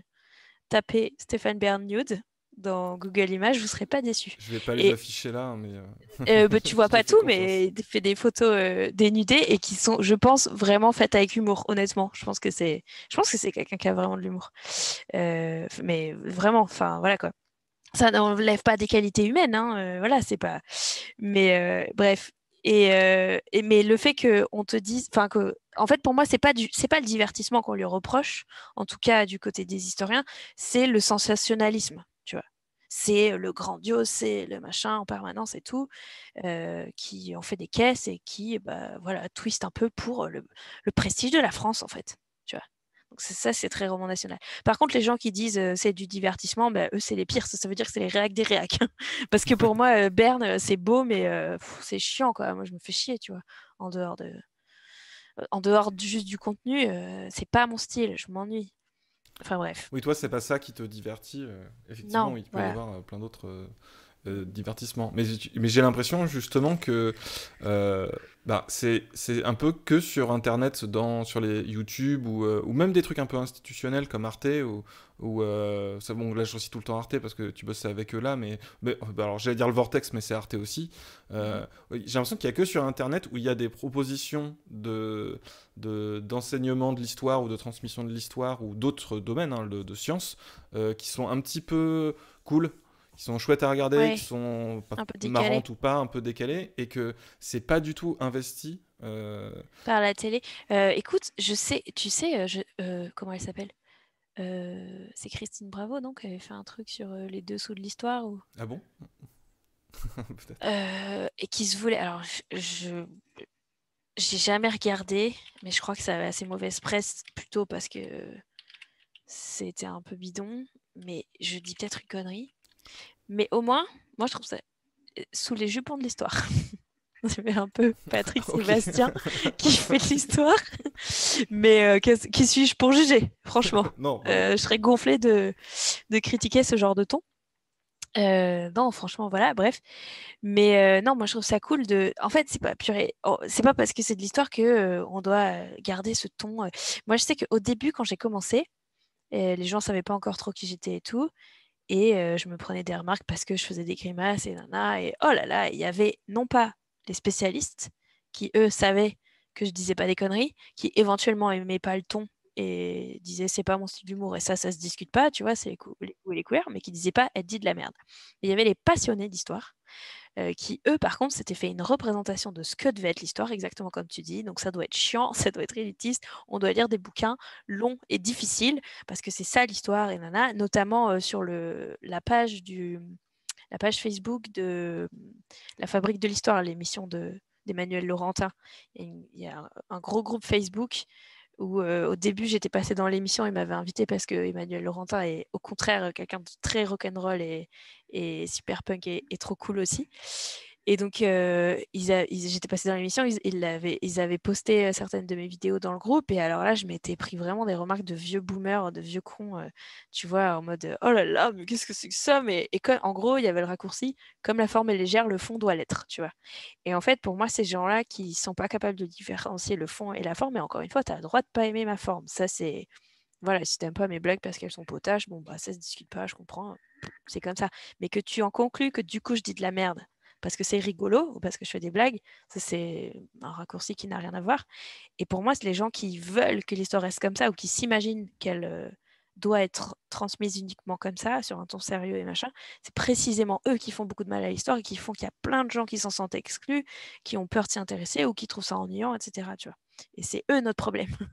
C'est, enfin, tu vois, que t'aimes pas, il n'y a pas de problème, ça c'est une chose, mais que tu veuilles en faire une chasse gardée d'une forme précise, voilà, grandiloquente, etc., bah, là, tu fermes la porte à plein de gens qui pourraient s'intéresser au sujet parce qu'en fait, bah, tu sais quoi, l'histoire, ça concerne tout le monde. Donc voilà quoi. Et justement, il y avait une très bonne question hein, sur le chat sur les catégories socio-professionnelles qui regardent ces programmes-là. Et tu vois, est-ce que toi, tu as une idée de du public que tu touches? C'est-à-dire, est-ce que tu sais, alors on pourrait se dire, est-ce que tu as un public plus populaire aussi? C'est-à-dire peut-être qui est... Alors, franchement, ma main coupée que tu as un public plus populaire que des trucs justement de profs à la retraite. Faut que j'arrête avec les profs à la retraite, je suis de prof en plus, mais enfin, je vois tout à fait un type de conférence en fait. Dans ma tête, je je vois, la vis, tu vois, je dans mon vois. corps. Et, mais tu vois, j'imagine que tu as un public plus populaire, mais est-ce que tu sais si tu touches justement ouais, plus de catégories socio-professionnelles, peut-être aussi un public plus féminin ou un public plus diversifié. Bah écoute, si j'en crois mes stats YouTube, alors les stats YouTube ne me donnent pas d'infos sur les catégories socio-professionnelles, mais je pense que j'ai beaucoup d'étudiants, donc c'est quand même une catégorie socio-professionnelle particulière. Mes stats disent, je vais t'ouvrir le YouTube Studio tout de suite. Sur le mois dernier, attends, c'est où les analytics? Tchouk tchouk tchouk. Oui, j'ai dit tchouk tchouk tchouk, absolument. Donc l'audience, sur le mois dernier, on est à, sachant que si j'étale un peu plus longtemps, ça peut être un peu différent, mais sur le mois dernier, les 18-24 ans représentent 38% de mon audience et les 25-34, 31%. Donc c'est assez jeune, mais pas non plus très jeune, parce que les 13-17 sont 5%. Donc tu vois, c'est pas non plus les ados. Donc je pense que c'est un public étudiant, jeunes travailleurs. Après, ben, en répartition des genres, j'ai 63,8% d'hommes et 36,1% de femmes, ce Je crois qui que est c'est énorme. pas mal en vulga. Ouais. Ce qui est pas mal du tout en vulgarisation parce que ben, mes potos et pototes des autres chaînes de vulga, on est plutôt sur des 80-20 ou des 90-10, donc je m'en sors pas mal. Ouais, mais je précise pour les gens parce que je sais que la première fois où j'avais entendu parler de ça, parce qu'on se rend pas forcément compte que le chiffre que tu viens de dire, ça veut dire que tu as un public qui, à l'échelle de la vulga, en tout cas sur YouTube, est vraiment très féminin en fait. Ouais. Très féminisé. C'est pas mal, ouais. En vrai, c'est vraiment pas mal. Par contre, j'ai constaté sympathique, tu sais, je me suis mise un peu à TikTok depuis novembre et je suis ravie, c'est la première fois que j'ai ça sur un réseau social, mais sur TikTok, j'ai 75% de meufs. Et du coup, C'est elles beaucoup pour sont là, TikTok. les meufs. Oui, mais tu vois, en fait, tu fais du TikTok, tu fais des stories Insta. Est-ce que c'est peut-être la même Mais chose sur que Insta, TikTok? j'ai un peu comme YouTube, Ok. les stats, à peu près.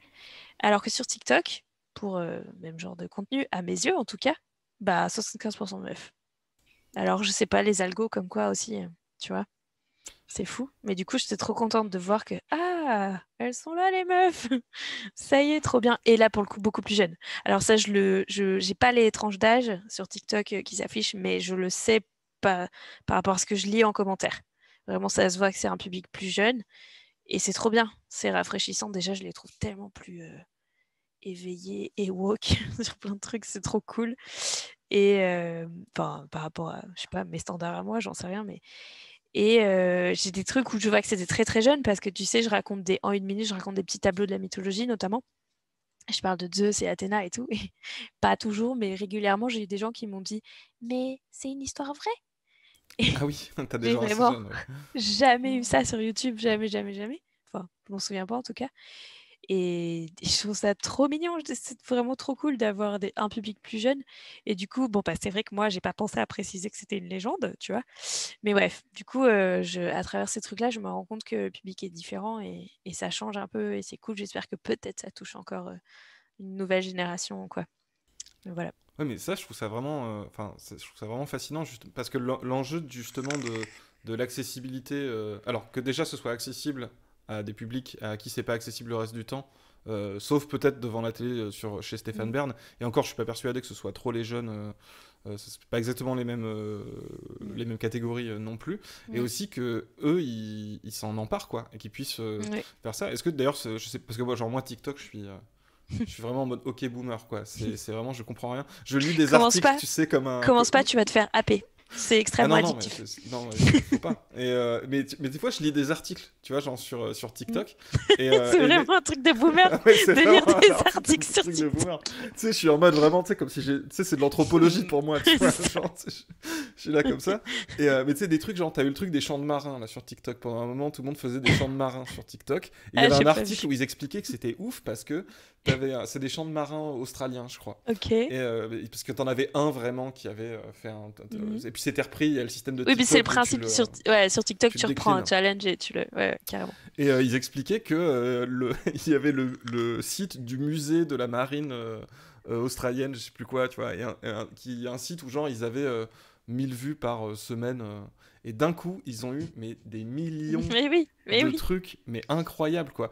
Et de gens qui venaient. Et du coup, en fait, ça veut dire que c'est des gens qui viennent se renseigner, en fait. Parce que c'est le site du musée. Donc, tu vas pas y Ouais, télécharger des MP3 pour faire ton TikTok. C'est pas ouais, ça le but. c'est vrai. C'est que donc, Ouais. tu vas chercher des paroles, tu vas t'en renseigner sur le truc. Mm. Et je trouvais ça ouf, quoi. Ouais, les chantises, voilà, c'était ça. Et je me suis dit, c'est génial, en fait. Oui, C'est oui, c'est vraiment. cool. Mm. Mais moi, j'ai été hyper surprise, tu vois, en démarrant. Bon, j'avais installé TikTok en mars, et puis parce qu'un créatif il m'avait lancé un défi de faire un petit TikTok de vulgarisation.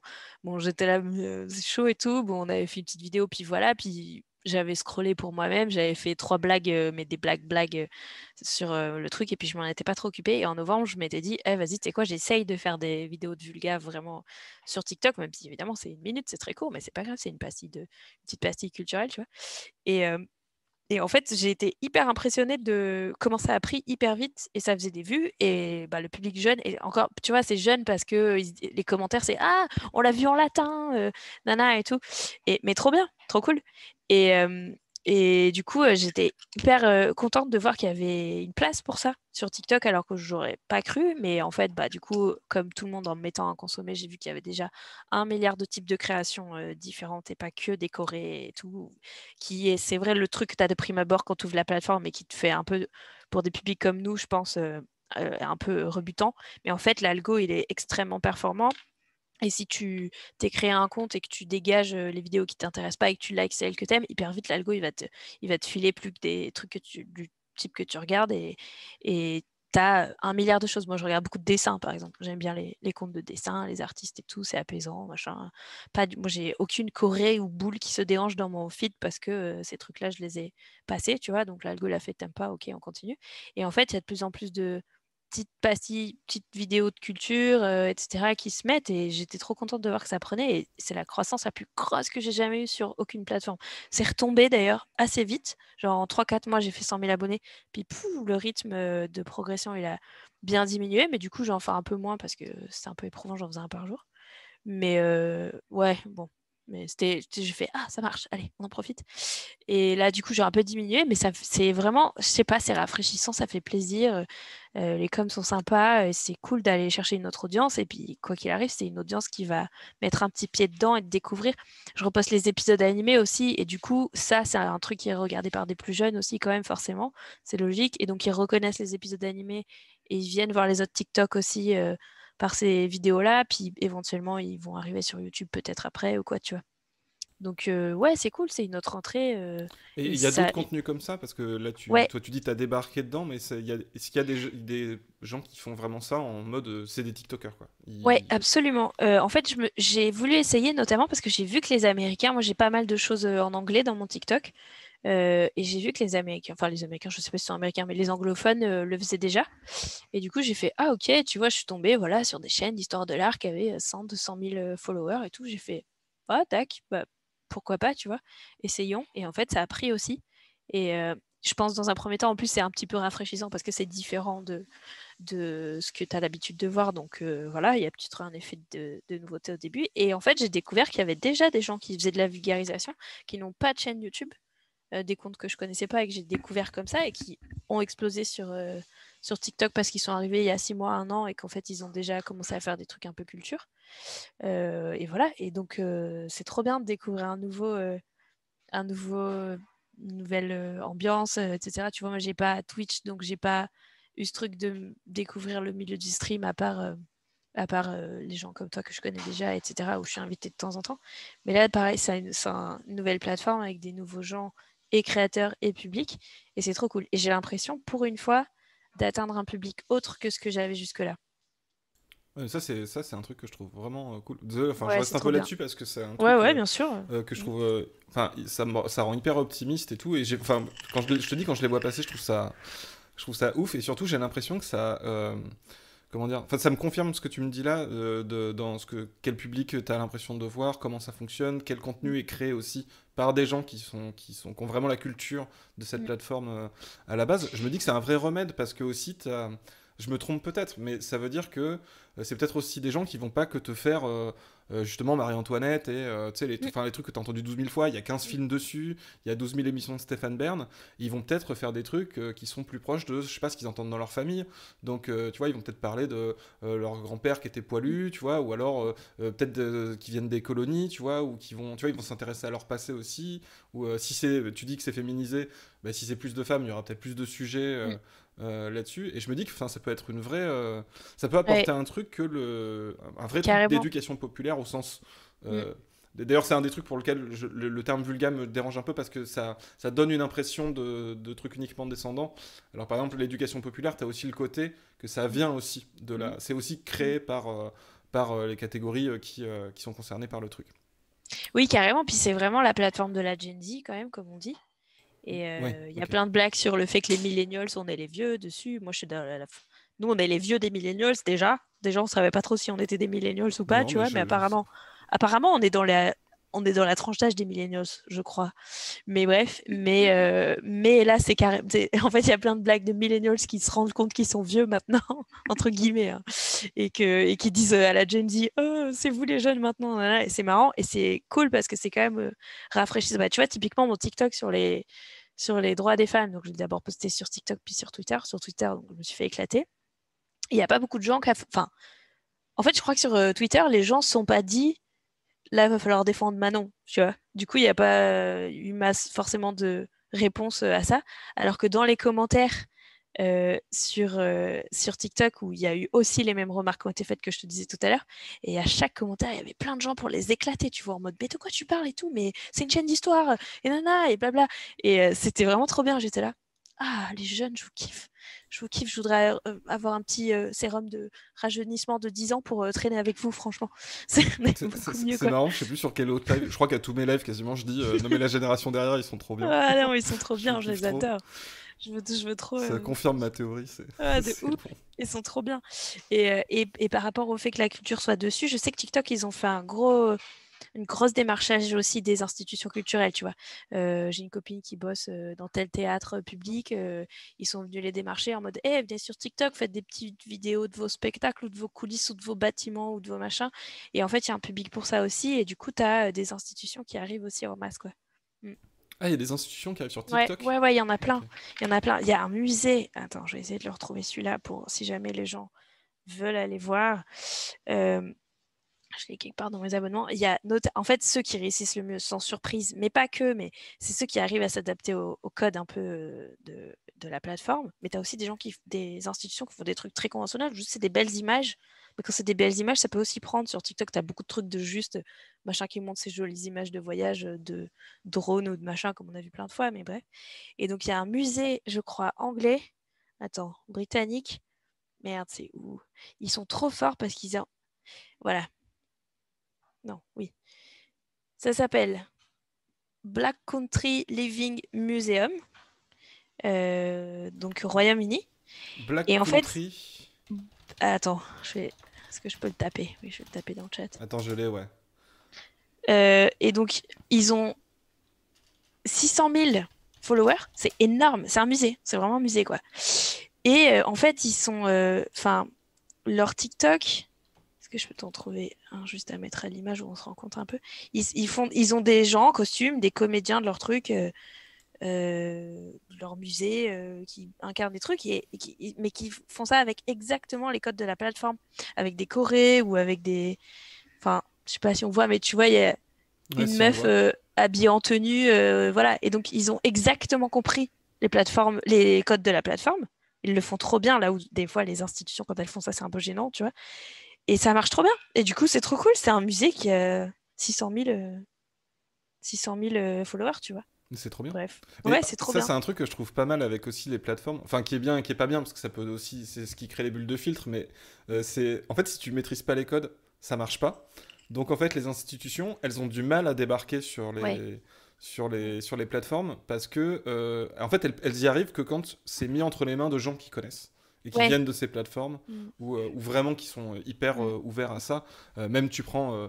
Là, Twitch, c'était le truc Samuel Etienne. Je vais pas refaire le match sur Samuel Etienne, mais Samuel Etienne, ça a marché parce que il était bien conseillé et que, Mm. ok, il vient pas du code, Mais je pense que, malgré ce qu'on peut lui reprocher, il y avait un vrai truc d'essayer de comprendre sincèrement ce qui s'y passait. Et voilà, il s'est fait coacher par Étoile et tout. Et ça, c'est un truc que je trouve pas mal parce que ça rend la récupération beaucoup plus difficile, en réalité. Ouais. Ouais. Alors après, pareil, c'est un peu optimiste de ma part. Et peut-être que, de toute façon, avec le pognon, ils vont pouvoir tout compenser. Mais Oui, bah toujours. Bah, en fait, c'est juste s'ils sont un peu intelligents, ils embauchent les bons gens aux bons endroits, des gens qui savent, des gens qui utilisent, qui sont des vrais utilisateurs et tout. Mais ça, c'est vrai que on a encore un peu du mal parfois à confier ces tâches aux gens qui connaissent, aux générations qui connaissent déjà, tu vois. Quand ton community manager, il a 50 ans, ça se sent sur Twitter. Tu vois. ouais, carrément. Mais par exemple, à Arte, après ça fait un peu je jette des fleurs à Arte, toujours, parce que c'est ton employeur, mais là c'est pas par rapport à forcément ce que tu fais toi, mais là, Arte, par exemple, j'ai vu un truc passer il y a pas longtemps sur les chiffres d'Arte. Déjà, alors ils balancent des vidéos sur YouTube, mais genre, depuis des trucs hyper quali. Alors, bon, et leurs trucs de la télé en plus. Ben ouais. Mettre les émissions télé et tout. Vues, mais il y a des trucs qui ont des quantités de vues, c'est extraordinaire. Et genre, le truc sur la commune qu'ils ont fait, honnêtement, je suis pas persuadé qu'il y ait d'autres vidéos sur la commune sur internet qui aient autant de vues en réalité. Même si c'est en centaines de milliers, tu vois, mais c'est hyper quali et c'est trop bien. Et tu vois, eux, ils ont ce truc j'ai l'impression de faire ça. Et d'ailleurs, quelqu'un a expliqué que, en fait, la vanne de Arte, c'est la nuit, et c'était le truc perché que tu regardais bourré la nuit parce que c'était trop bobo et trop perché. Et ben, en fait, c'est plus vrai depuis 5 ans, en fait, ou peut-être même plus. Carrément. Et ça devient une chaîne cool, en fait. Ah non, mais trop. Mais ça fait longtemps qu'ils testent sur ce qui est publié en ligne. C'est vrai que maintenant, ils abreuvent leur chaîne YouTube de tout leur contenu. Donc, c'est extrêmement varié. Et ça marche bien, hein. Franchement, ça marche bien. Parce que surtout pour un contenu aussi éclectique, hein, tu vois. Parce que du coup, ça pourrait faire que les gens ils sont venus s'abonner pour une émission, puis ils regardent pas le reste. Alors, évidemment, tu as des énormes écarts de vues suivant les vidéos. Mais quand même, ça fonctionne pas mal. Mais par contre, ça fait longtemps même avant de tout balancer comme ils font maintenant, qu'ils osent des trucs en ligne de ouf. Ils financent des trucs un peu punk, tu sais, sur Arte Créative notamment. Il y avait Arte Créative, je crois qu'il y avait une chaîne YouTube à part, je sais pas si elle existe encore, mais depuis longtemps sur leur site internet, ils testent des podcasts. Je crois que c'est eux qui ont un peu lancé le format podcast de parler trucs tradis. J'ai eu peur, ça sentait le bruit, je croyais. Désolée. Pour éviter l'incendie. Attends, Arte Créative. Il y a comme bonne remarque sur le chat aussi. Alors effectivement, sur la commune, par exemple Ben, il a fait une vidéo que j'ai même pas vue d'ailleurs encore, qui a 500 000 vues, donc ça doit être un petit peu plus. Donc merci Ben, encore une fois. Et quelqu'un me dit que Domingo, qui est un très très gros streamer, hein, je sais pas, je pense que c'est un des plus gros streamers de France, j'imagine, Domingo. Moi, je suis plus trop ce qu'il fait, mais donc c'est vraiment un mec qui a des émissions énormes. Apparemment, il a fait un react du docu de la commune. C'est vrai. Et je trouve ça franchement génial s'il a fait ça. Mais oui, c'est trop bien. Je trouve ça trop bien parce que c'est un public, j'imagine, Domingo. Moi, je vois à peu près parce que c'est les streamers où je me sens un petit peu vieux déjà. Genre, je suis c'est pas le public. Tu vois, genre Mister MV, ça va. Mais Domingo, je sens que c'est pas pour moi exactement. Et du coup, s'il y a un autre public, il regarde des trucs de la commune grâce à du coup Arte. Et parce qu'il les met sur YouTube, et du coup Domingo derrière parce qu'il fait le truc. Après je sais pas ce que vaut son react, hein, je sais pas ce que ça donne, mais ça c'est des trucs que je trouve trop bien. Mais oui, c'est trop bien. Je sais que mes petits frères qui sont justement plus Gen Z, ils ont 20 et 23, j'ai le doute, ils sont à fond sur Arte, et ils me font trop rire parce qu'ils sont pas, je sais pas comment dire, mes petits frères ils écoutent Jul, tu vois. Donc attention, je fais des raccourcis, bien joué Manon et tout. Mais tu vois ce que je veux dire, genre vraiment, ils sont à fond sur les docu Arte, c'est ça qu'ils adorent. Ils regardent pas la chaîne YouTube et tout, ils s'en foutent un peu. Ils regardent mes épisodes animés de temps en temps quand ils sortent, et les docu Arte ils kiffent, tu vois. Et je trouve ça trop bien. Et c'est marrant parce que moi je les trouve malgré tout toujours un peu old school, ces docu Arte, tu vois. Souvent, ils sont un peu sur les codes quand même à l'ancienne et tout. Mais il y a un public qui se trouvait là et tout, et tant mieux, c'est trop bien, c'est trop cool. Je pense qu'on a Domingo, il était perdu. Apparemment, Domingo, il était perdu complètement. Il connaissait rien au contexte, mais il a été happé par le docu. Et moi, le docu, il est trop bien. Et parce que c'est même pas vraiment qu'un docu, parce que c'est l'adaptation d'une BD qui a été faite à partir que de gravures d'époque. Alors, je sais pas, retouché, pas mal. Enfin, c'est hyper retravaillé graphiquement. Donc, la charte graphique, c'est que ça. et c'est animé, mais tu sais, vite fait. Genre, Mhm. tu vois, tu vas avoir un magnifique gravure de la ville de Paris, t'as un sound design génial, Mhm. musique, ouais, je pense que tout le budget quasiment c'est les Mhm. voix, parce que c'est que des acteurs connus et tout. Ok. Et en fait, ils vont te mettre au fond, tu vois, ils vont te dire, et là, la bataille a commencé, et juste au fond, t'as un petit... C'est Ouais. une animation assez simple, mais bien faite, Mhm. et c'est super bien, c'est hyper... Mhm. c'est un Ah, truc ça qui me est fait donne à envie. l'économie, mais Mhm. qui est cool. Donc, Cool. ah bah pour une fois on va finir un live sur des trucs un peu optimistes. Et si, j'avais quand même une dernière question, c'est toi qui es dans le milieu, et non mais qui doit démarcher aussi Toi pour qui es faire dans le des... Toi qui es dans le... hein, qui chapeaute un peu... dans le milieu.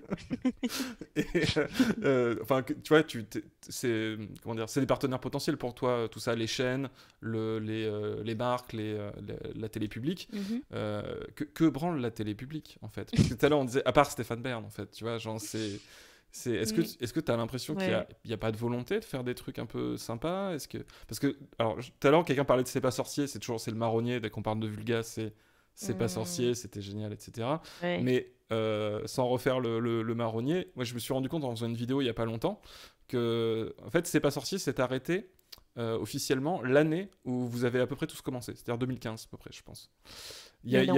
Si, si. Et en fait, il y a je sais Ah plus, je bon? dis peut-être vérifier les dates, mais je l'avais mis dans Ouais. une vidéo sur la vidéo sur Ah ouais? Jurassic World.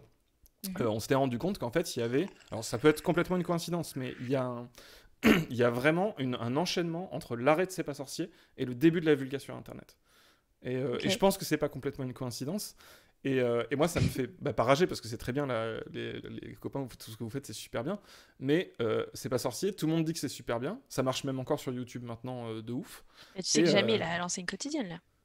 ah oui, là, c'est une quotidienne. J'ai failli être dedans, mais je suis désolée, mais c'était scandaleusement mal payé. Ouais, C'est pas la faute de mais Jamie, mais du coup, j'ai justement, dit c'est le non. problème. C'est des trucs qui, comme l'esprit sorcier, c'est très bien, mais c'est pas la même audience, c'est pas les Mm. mêmes moyens. Et en Mm. fait, c'était le rôle du service public à un moment donné de produire des trucs comme ça qui te déboîtaient un peu. Et je sais pas, j'ai l'impression que ça, il y a plus de volonté du tout de faire ça, quoi. Bah écoute, je sais pas parce qu'en vrai je regarde pas la télé, je m'en tape et c'était ni un objectif ni. En fait, moi j'étais trop contente quand on m'a proposé de travailler avec Patrick parce que c'était une Patrick, c'est figure. Patrick Boucheron, hein, voilà, parce que tu Patrick, patoches. c'est bon Patrick. Bah, on se connaît, voilà. Mais on se connaît un petit peu d'avant en fait. On s'était croisés dans le cadre d'un festival à l'université d'histoire et du coup moi j'étais trop contente de travailler avec lui pour son émission. C'était stylé parce que c'était Arte, donc c'est toujours bien, mais c'était pas du tout un objectif en soi, mais c'était juste que bosser avec lui et avec l'esprit de tout ce que je t'ai décrit dans le projet et tout, trop cool quoi. En gros, je pouvais pas faire de meilleure entrée. S'il y avait une émission à faire, c'était celle-là, tu vois. Donc trop contente comme me l'ait proposé. Et qui plus est, il y a un truc qui est quand même super chez eux, que j'ai apprécié énormément. Donc la boîte de production qui produit le truc pour Arte, qui est embauché par Arte pour faire l'émission, s'appelle Les Films d'ici. C'est une boîte parisienne qui est d'ailleurs spécialiste des questions histoire et tout. Et en fait, ils m'ont vraiment laissé carte blanche sur la façon de faire et tout. C'est moi qui monte et qui tourne avec mon caméraman la pastille et tout. Et en fait, au début, on a fait des tests où je suis venue pour le pilote, où je suis venue tourner avec leurs équipes à eux et c'est eux qui ont monté et tout. Et ils ont dit, le Real a eu les couilles de dire, mais non, mais en fait, on retrouve pas la patte de Manon, et ce pourquoi on est venu te chercher, il faut que ce soit elle qui fasse. Et ça, je sais pas si ça existe, mais j'avais jamais entendu à la télé. Et du coup, résultat, il y a exactement du YouTube à la télé, c'est-à-dire qu'il y a des jump cuts. Alors, il n'y a pas les blagues de cul et tout, parce que je m'auto lisse un peu et c'est bien normal. Mais même il y a plusieurs fois en réunion, plusieurs fois, figure-toi, c'est Patrick qui me disait, mais n'hésite pas à en faire plus, c'est tout. Nana, t'inquiète, c'est ça qu'on veut. Nana, tu vois. Et donc, ça, je trouve ça trop, trop bien. Et ça fait vraiment plaisir parce que ta forme comme ton fond sont validés et reconnus et respectés et tout. Là où d'habitude, la télé, quand tu te fais happer par eux, t'as un lissage de malade. Bah, moi, justement, les castings pour l'émission de Jamie, on m'a dit, faut que tu enregistres une chronique test parce que là, tes vidéos, en l'état, c'est pas montrable comme candidature pour le boss de la chaîne. Ok. Voilà, tu vois. Ouais.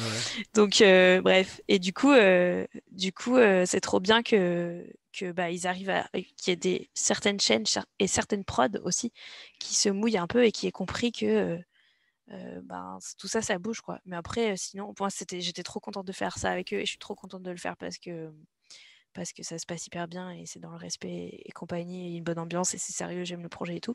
Mais c'est pas parce que c'est la télé, quoi. Ça, je m'en fiche totalement. C'est parce que le projet est cool, mais sorti sur Ah oui, Internet, c'est vrai que je t'ai pas demandé il l'amène, et je quoi. me suis même pas posé la question, mais en fait, faire l'histoire, ça passe aussi sur Arte à la télé? À la base, c'est pour la télé. D'accord, À ok. la base, c'est une émission de télé. Ouais. Ah oui, C'est parce tous que les moi, comme un samedis. con, je m'étais dit, bah, c'est sur YouTube. Cool, je vais regarder Mm. sur YouTube. Ils le mettent sur YouTube après, mais ça passe à la télé. D'abord, c'est fait pour la télé. Mm. Ok. Et par C'est contre, pour ça. la télé publique, tu vois rien de ce côté-là, quoi.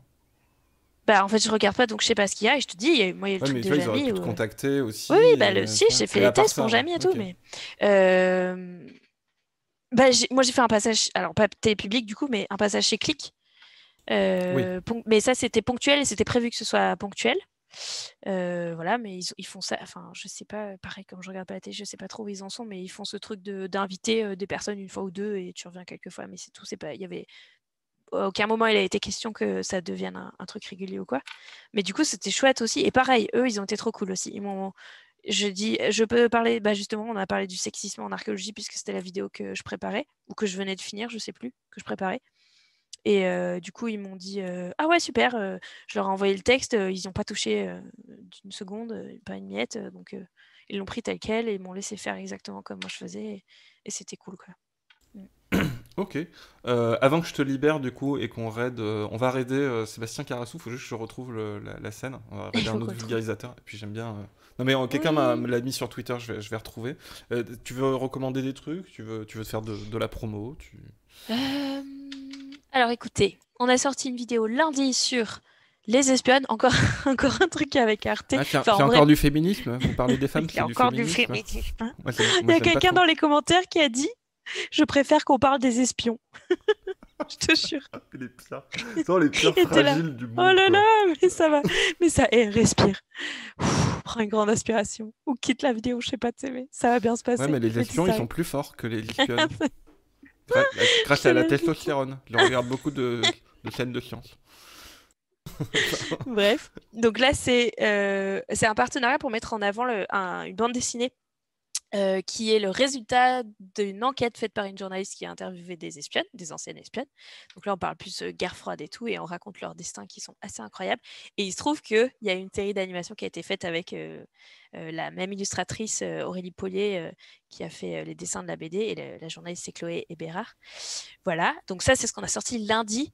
C'est une vidéo un peu longue, elle dure une demi-heure, mais je vous jure que vous avez envie de connaître ces destins d'espionnes qui sont Ouais, tu juste sais, là, dingo. c'est pas. Après, mon public Dingo. sur Twitch, pas forcément le public de ma chaîne, mais une demi-heure, ça va, ils sont Ouais, habitués. non, mais vraiment, Ça leur fait pas peur, je pense. les histoires sont. Je raconte deux histoires d'espionnes. Une meuf qui a réussi à faire tomber un dictateur du Panama, enfin, à faire se rendre un dictateur du Panama, et une meuf qui était au KGB.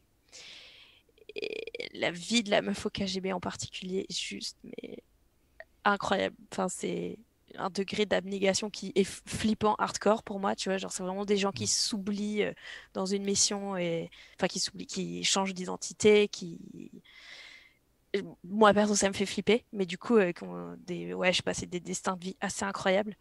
Donc vous avez envie de connaître ces histoires. Et sinon la semaine prochaine, on a le prochain épisode animé qui sort. Merci la grande asperge qui poste les liens sur le chat. Ah merci. Merci beaucoup. Donc on a un nouvel épisode animé qui sort. On avait fait une petite pause le mois dernier, le temps de renouveler nos financements justement. Et donc là l'épisode est quasiment fini. Il faut que je m'occupe de le bruiter et tout, mais il est tout animé, tout beau, tout propre, fait par mes dessinatrices, Limlu et compagnie. Et du coup, on va parler des fins du monde auxquelles nous avons échappé. Ah cool. Enfin, en vrai, auxquelles on n'a pas du tout échappé, mais les prophéties pétées de fin du monde en gros. Oui, ça c'est Voilà. toujours un grand sujet. Voilà. Et pareil, on a eu des tonnes et des tonnes et des tonnes, donc j'en ai choisi juste quelques-unes à raconter. Mais c'est assez ouf. Et nos deux invités, tu sais, on a des invités à chaque fois qui font les voix, sont Cyprien et Magla. Donc ça devrait être une vidéo assez charmée. Trop bien. Voilà. Trop bien. Du coup, je suis en train de regarder pour le raid après. Est-ce que tu as trouvé mais Sébastien. non, mais je vais trouver, t'inquiète pas, je vais on peut meubler, t'inquiète ça. non, mais au pire, t'inquiète pas, je mettrai un chant de marin au pire pour la fin. Mais en tout cas, je te remercie beaucoup. Bah, avec Tu plaisir. reviens quand tu veux, Ouais, et puis à l'occasion de toute façon. Hein. On ouais, se reverra carrément. bientôt. Et Un puis jour, voilà, quand abonnez-vous. on pourra se déplacer un peu Oui, plus. quand on pourra Oui, ça fait très très longtemps quand même, quoi. Ça fait Donc, longtemps qu'on peut pas beaucoup Ça fait très longtemps qu'on s'est pas vu en vrai, hein. non, on s'est vu. Non, mais je pense que ça fait 2 ans en fait On qu'on s'est s'est pas pas vu vu en vrai, en au moins. 2020. Bah non, on s'est vu par Non. caméra. Ouais. On s'est télévu. On s'est télévu. On s'est télévu. On s'est télévu, Mais c'est c'est vrai. tout. Ouais. Putain, c'est Mais tout va clair. bien. Là, ça va, ils ont détecté le variant indien, là, ça y est, Ouais, en nickel. France. Donc, On est donc bien. c'est bon, c'est pour dans pas longtemps. Impeccable. Au Parfait. bout d'un moment, en fait, on aura plus juste rien à foutre. On sera tous des zombies avec le Covid Ouais, on et disait en on boira des rigolant. coups. Hein, voilà. On se dira, Quand tant on pis. disait, on dira plus tard, ah, tu te souviens quand on râlait parce que on mettait des masques? C'est quand on avait encore que 2 bras. Ouais. On savait pas. Ouais, voilà. Comme Voilà. on aurait Franchement, on 4. nous aurait dit ça pendant le 4e confinement, C'est ça. que le Covid c'était radioactif. C'est ça. On aurait bien rigolé. Ça rend stérile. Ah, mince. Super. Et là, c'est les Bye fils de bye l'homme après. l'humanité. Voilà, comme ça, on avait fait un truc optimiste et puis on a réussi à le niquer sur la fin. C'est parfait. Mais je te souhaite une très bonne soirée. Bah, merci beaucoup pour l'invite. Merci, Et au revoir encore tout le merci monde. à toi. Et Merci au revoir. le Les gens te chat. disent au revoir, mais tu vois le chat de toute façon. Ouais, je les vois. Bye bye. Et je vais Merci. trouver Kired et un chant de marin. Ciao. Alors, est-ce que vous m'entendez toujours? Oui. Oui, oui, oui, oui. Ok, alors je crois que j'ai retrouvé la chaîne. J'ai juste vérifié qu'il est dessus. Sébastien Carassou, vous connaissez, c'est le Sense of Wonder. Et normalement, il montait une maquette. Et comme ça, c'est dans le thème, c'est de la vulgarisation. Mais alors, il a pas mis le nom de la chaîne Twitch où il était. Si, c'est ça. C'est ça. Est-ce qu'il est en train de monter une maquette? Ah, c'est en loading. Ah oui, mais ça commence à 21h30. Mais ça vous va, on fait ça. C'est une chaîne qui s'appelle Pelichi. Et normalement, Sébastien, il a dit venez nous rejoindre sur sa chaîne. On va construire une maquette du système solaire et on va apprendre plein de trucs sur notre voisinage cosmique. Donc c'est très C'est pas sorcier-like. Et surtout, comme ça, vous pouvez faire des bisous à Sébastien parce que j'aime beaucoup Sébastien. Voilà, je le dis ce soir, j'aime beaucoup Sébastien. Il est super cool et c'est bien ce qu'il fait. Je vous remercie à toutes et à toutes. Il y a quelques questions que j'ai pas remontées, désolé parce que c'était l'heure et puis que des fois c'était un peu spécifique. Est-ce que tu connais ça, etc. Mais après n'hésitez pas à lui demander, voilà. Mais du coup on va faire ce raid là. Mais j'ai l'impression que c'est pas commencé du tout, mais que j'espère que je me trompe pas de chaîne. Ça a l'air d'être un truc sur la recherche scientifique, mais c'est en anglais. Non mais si c'est ça, ça correspond. Ça correspond. Donc je vais vous envoyer là-bas. Je vais mettre un chant de marin. Vous savez ce que c'était le chant de marin de TikTok? C'était The Weller Man. C'est ça? Ça vous dit quelque chose, les jeunes? The Weller Man. Non mais moi je veux pas des reprises TikTok, je veux le vrai truc. Je pense que c'est ça. Je vais vous mettre ça en fond. The Weller Man Song. Ok, oui, parce que c'est un truc de chant de baleine. Donc je vais mettre ça. Je pense qu'il n'y a pas de droit là-dessus. Je vais pas me faire strike pour ça. C'est un chant de marin. Normalement, c'est bon. Hein, les jeunes de TikTok. Avec vos hein. There once was a ship that put to sea, and the name of that ship was the Billy o' Tea. Donc pour le raid, vous êtes gentils hein, et gentilles. Et vous allez faire des gros bisous à Sébastien et la personne qui tient la chaîne. Bring us sugar and tea and rum. One day when the tonguing is done, we'll take our leave and go. She had not been 2 weeks J'ai pas from lancé le raid shore encore, c'est when normal. down on her a right whale bore. The captain called all hands and swore he'd take that whale in tow. C'est en cours. Ha! Soon may the wellerman come to bring us sugar and tea and rum. One day when the tonguing is done, we'll take our leave and go. Before the boat had hit the water, the whale's Si je me suis tail trompé de came chaîne, up and vous êtes caused gentil her quand même. hands to the Je sais pas side, si où je vous ai harpooned envoyé and dans ce fought cas. her when she dived down Allez. below. Soon may the très wellerman bientôt. come to bring us sugar and tea and rum. des bisous. One day when the tonguing is done, we'll take our leave and go. No line was cut, no whale was freed. The captain's mind was not on greed, but he belonged to the whaleman's creed. She took that ship in tow. Soon may the wellerman